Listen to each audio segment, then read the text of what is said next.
For those of you who don't know, there's a New Yorker article written by Ronan Farrow, famed journalist. Investigative journalist. One of the key people who broke the Me Too stuff. And like Weinstein stuff. Yeah. Like with Me Too, obviously. Yeah. And Sam Altman is the CEO and founder of OpenAI. Yeah. And controversial because a lot of people don't remember this, had been attempted to be ousted from OpenAI at one point due to being unfit to lead, but we don't really know. So that's what a lot of this article is about. Ronan Farrow got access to a lot of documents, including people's personal journals. Dario Amodei is now the CEO of Anthropic, a rival AI company, but was one of the early OpenAI employees. And is actually known and for... OpenAI started as a nonprofit. Yeah, so actually, starting in the beginning of this, Sam Altman had a company called Loot, I believe.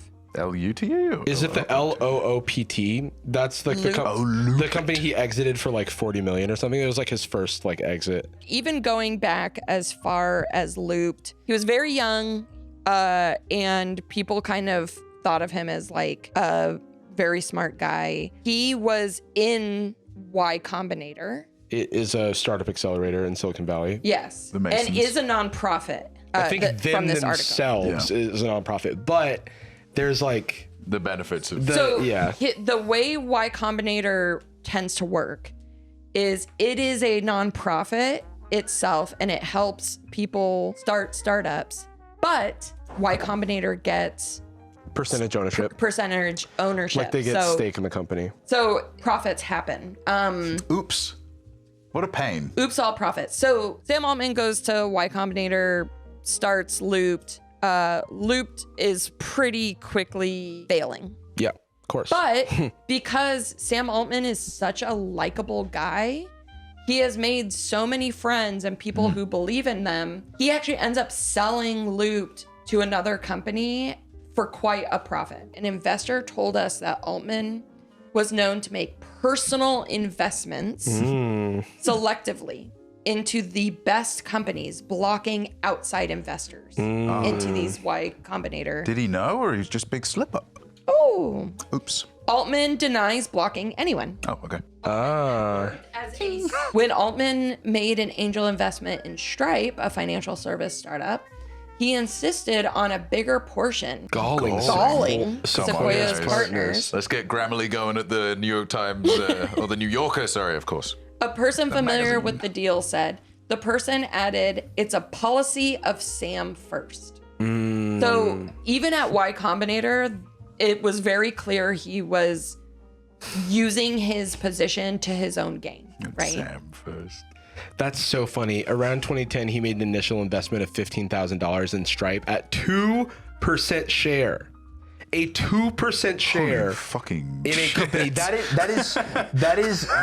is saying that 15 times 50 is $750,000. Now Stripe is worth $150 billion. Also, in 2012, I emailed the founder of Stripe, Patrick Collison, and asked him for an internship, and he responded to me. For a 2% stake in the company. What did he say?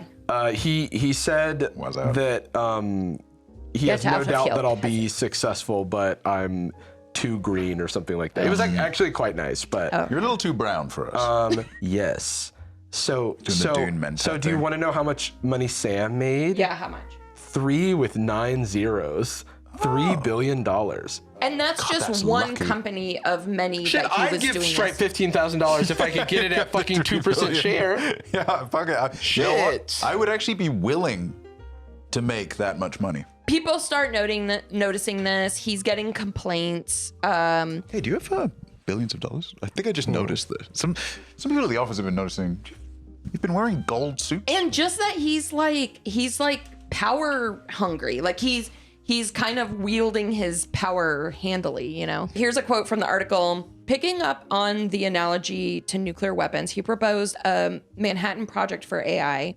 He outlined the overarching principles that such an organization would have. Quote, safety should be a first-class requirement. Obviously, we comply with / aggressively support all regulation. And he and Musk settled on the name OpenAI together. We're the good guys, and we'll do all that stuff that you asked for.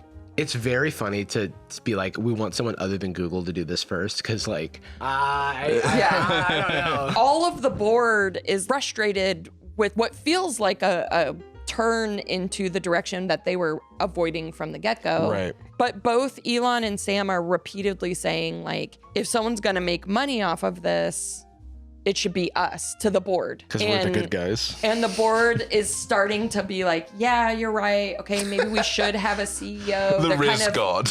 changing minds. Hey, have you guys considered making it? You know what's cooler than $1 billion? $1 trillion. Oh, it makes an interesting point. So then it's looking to kind of be in Sam Altman's favor. So Elon Musk throws a tantrum and leaves. And he's like, this is bullshit. I wanted to be CEO and you're all backing Sam Altman, so I'm out of here. They had a big... Elon Musk said that. I know, can you believe it? Didn't he provide productive like, feedback? This is a weird situation where I'm not sure which is worse, but I do think that like Elon's already rich enough. I'm like less worried about his desire to earn more money. Yes, yeah. But I know that he just wants his name on a placard. One thing that I thought was really funny is Dario Amodei kept very detailed notes on Sam Altman and someone else named Brockman, who's also on the board. But Brockman is just an Altman puppet, Yeah. So Brockman.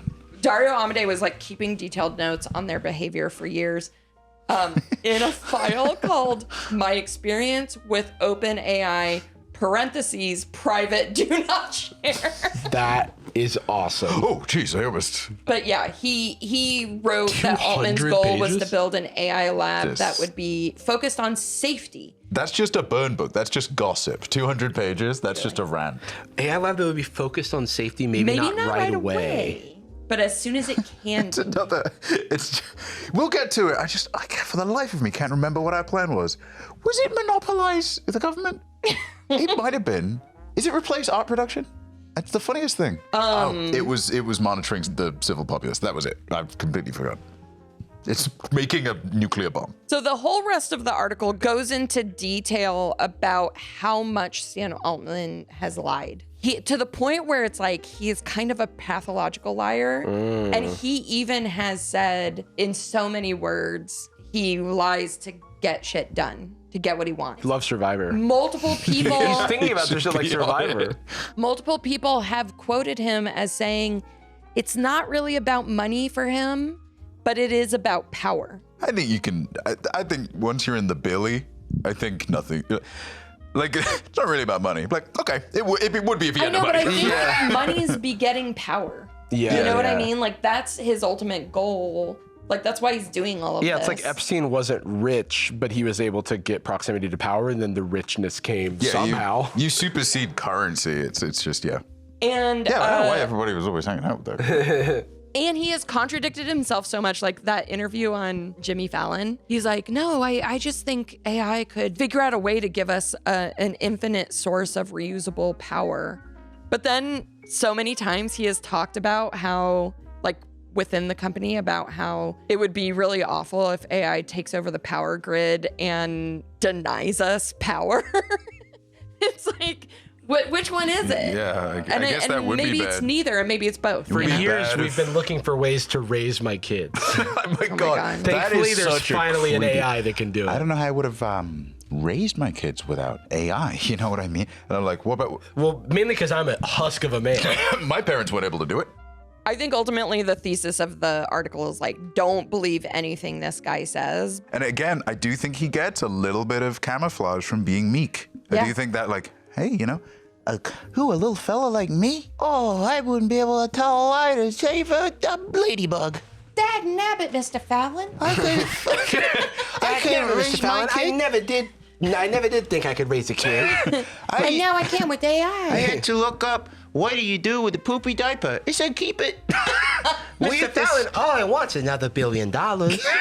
So Sam Altman was in the news for this New Yorker piece about Sam Altman and his troubled, like, history and past and the coup that happened inside of OpenAI, and then this is bad, obviously, someone threw like a Molotov cocktail at his house, and then another day someone like shot at his house, which is again fucking crazy. That's always a weird one. The shooting at because the Molotov cocktail, obviously insane, and obviously with the intent of burning the house down. Yeah, but anytime there's a story, it happens a lot with like, you know, like there's many stories of like streamer gets dark, someone shoots their house or something. I'm always like, are you shooting them, or this is just like you're just doing HP damage to the house, and that's like the thing? I think in this case, the Molotov cocktail was just HP damage to the house because I don't think it went inside the house. But then Sam Altman posted a blog about it. The blog did something I feel is irresponsible. It was written by Sam Altman. Okay, so it starts, and this is on his blog. It says, here's a photo of my family. I love them more than anything. And then it's a photo of his family. Images have power, I hope. Normally, we try to be pretty private, but in this case, I'm sharing a photo in the hopes that it might dissuade the next person from throwing a Molotov cocktail at our house, no matter what they think about me. Interesting. Like, know that this is who you're yelling at online. Right, but I'm also like, but you make the fake image generator. What? Like, Yeah, app. this Images have power. That is this interesting. felt Yeah. very weird and manipulative. Well, so that's the thing. So I think we have to be able to live in both worlds at both times, because we're talking about someone who is incredibly powerful, and yes, like vigilante justice, like attempted murder on someone where there could be other people live in the house, so there could be unintended targets. I don't think you should throw a Molotov cocktail at Sam Altman, and I also don't think you should throw it at his family.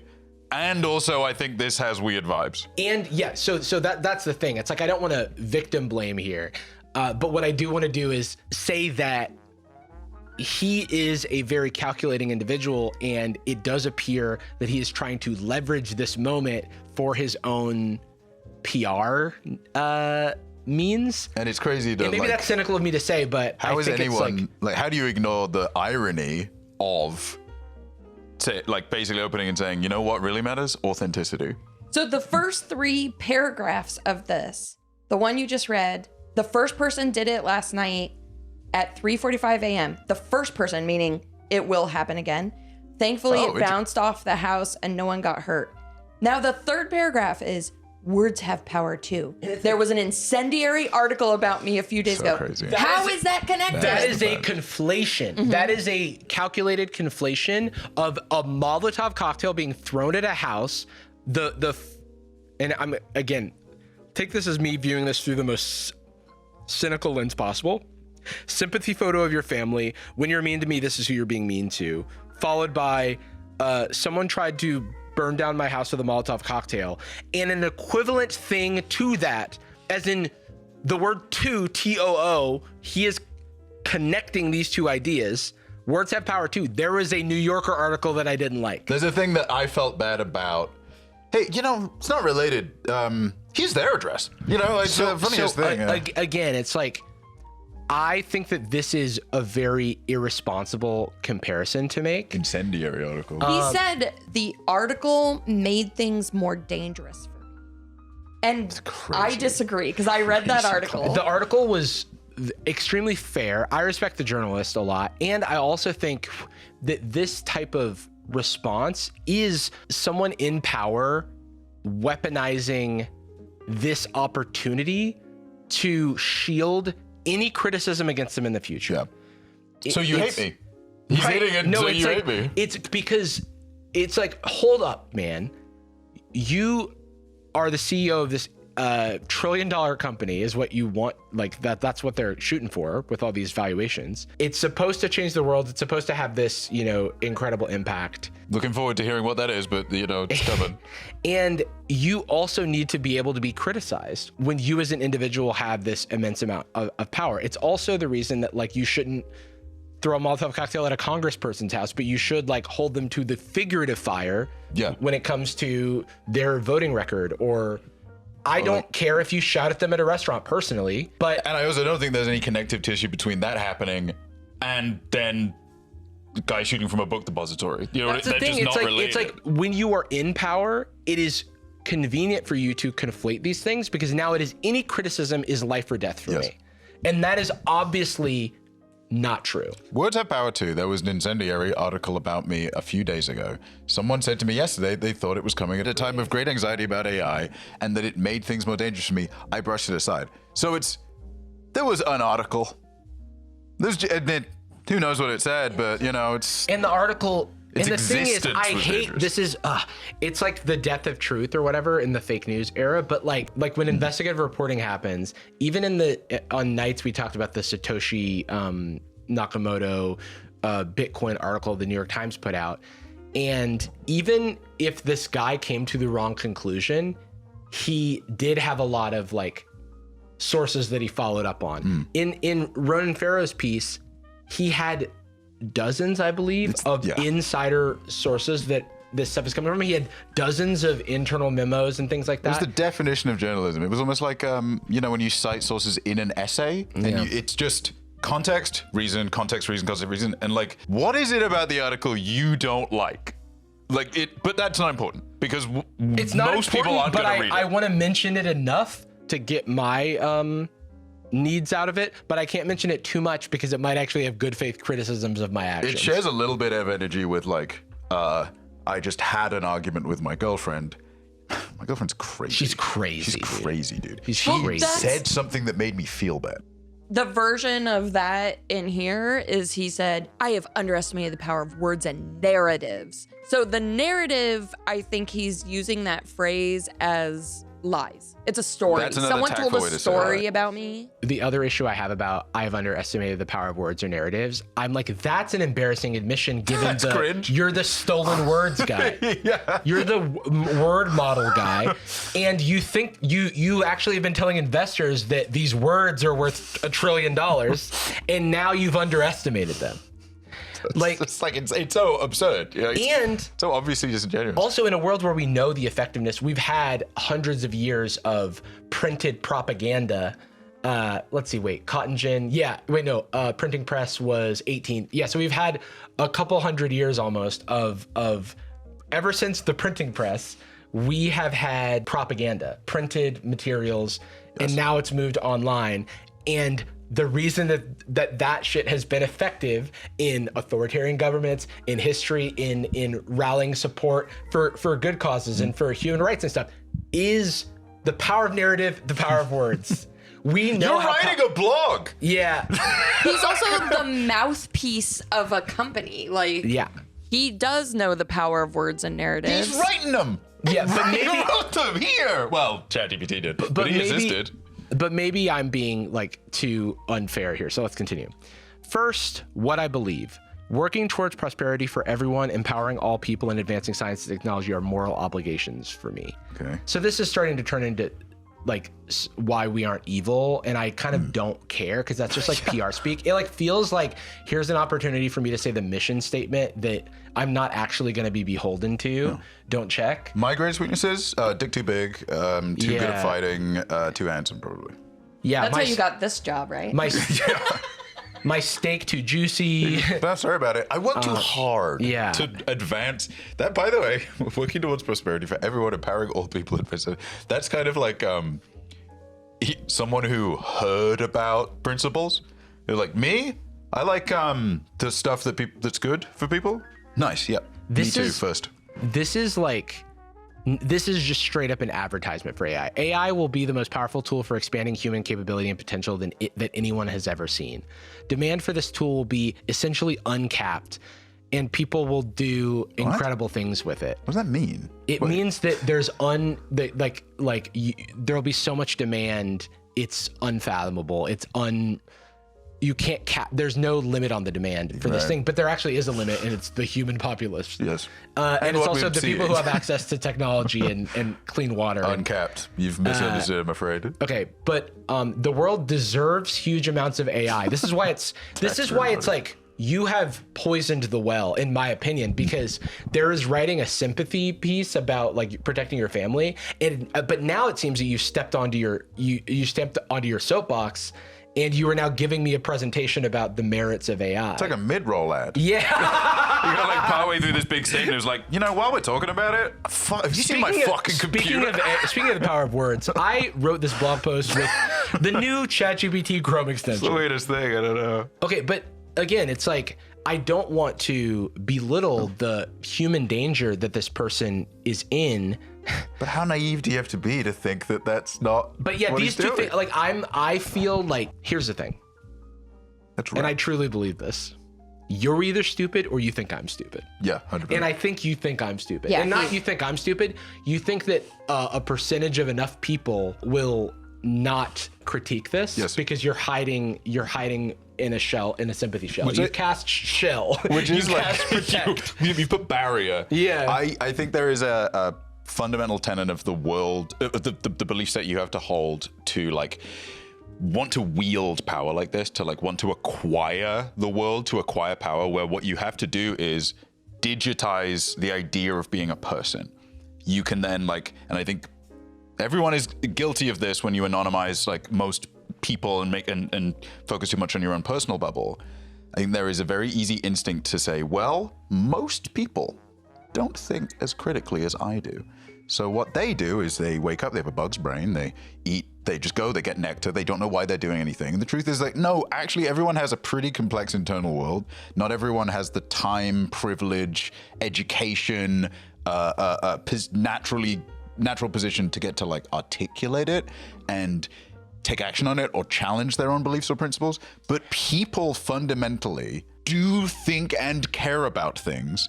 But you have to think you're the shrewdest person in the room because you're at this position of power. So when he says like, it's going to be this huge demand, putting out, I think actually right before the show, we were briefly talking about like the formatting of sales emails and how it genuinely requires you to think of people as biofuel, as fucking cattle. Yeah. To just be like, to think that there's a single person on the globe that doesn't know what you're doing.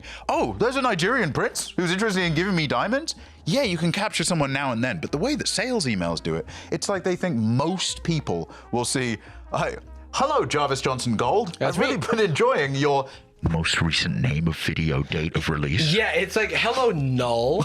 and then I go, hey, well, maybe it was a typo. This guy has some interesting stuff to say. Weirdest thing. So just know that this is a person that basically has to be pro AI no matter what. It will not all go well. The fear and anxiety about AI is justified, and we are in the process of witnessing the largest change in society in a long time, and perhaps ever.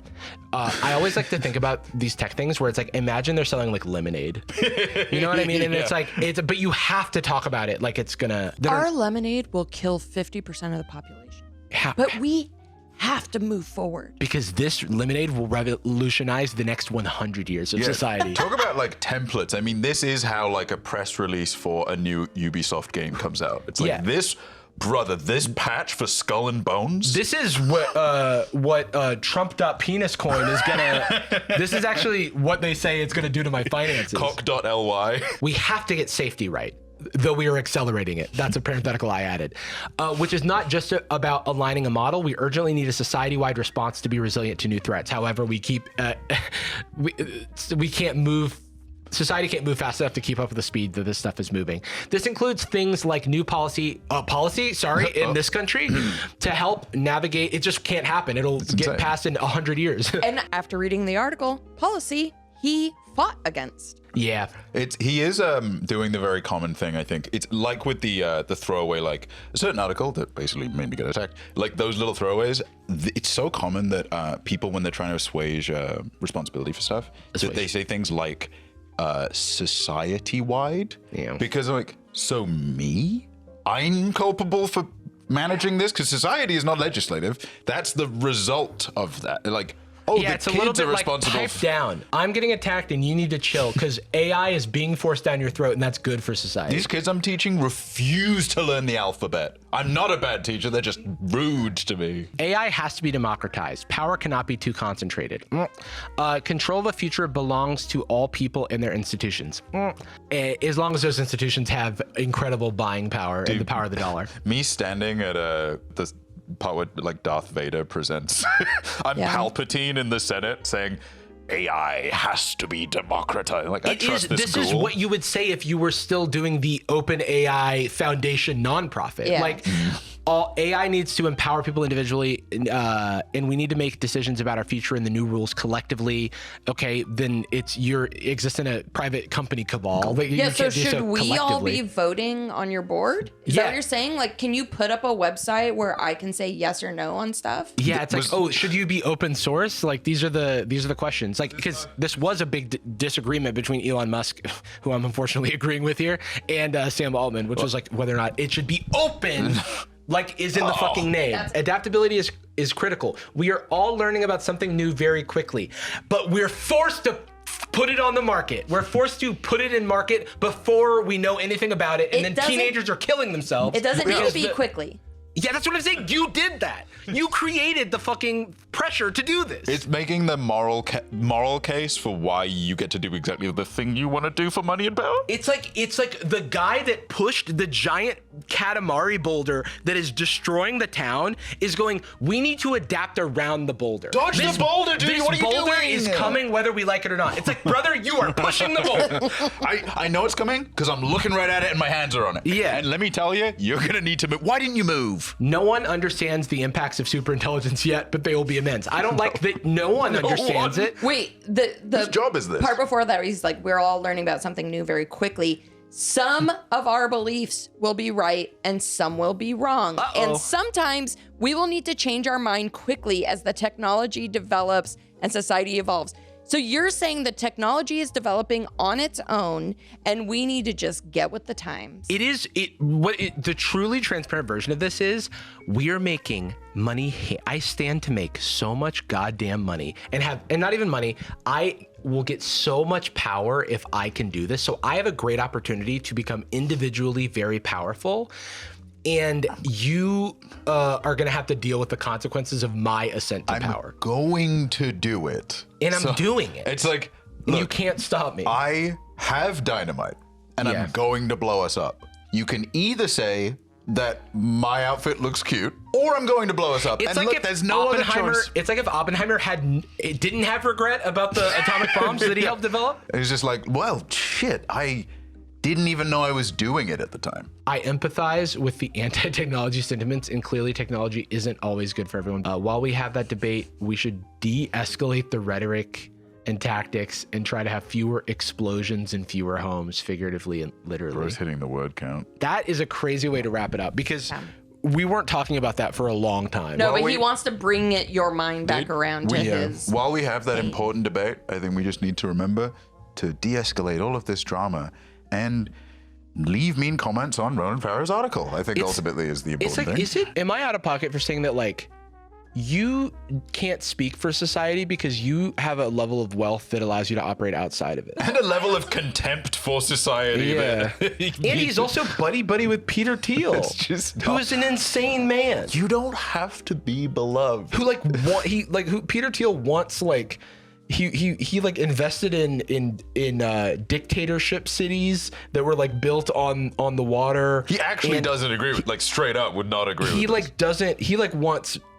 He's like an accelerationist, I think. I think Sam Altman is so out of touch with the general culture and thoughts of society in America that all that this blog should be considered as is PR. Jimmy Fallon thought what he said was weird. Yes. Yeah, it's like when he was like, that man's out of touch. Yeah, that's what I'm saying. Jimmy Fallon, he's a drunk ghoul. Jimmy Fallon was like, what is this guy talking about?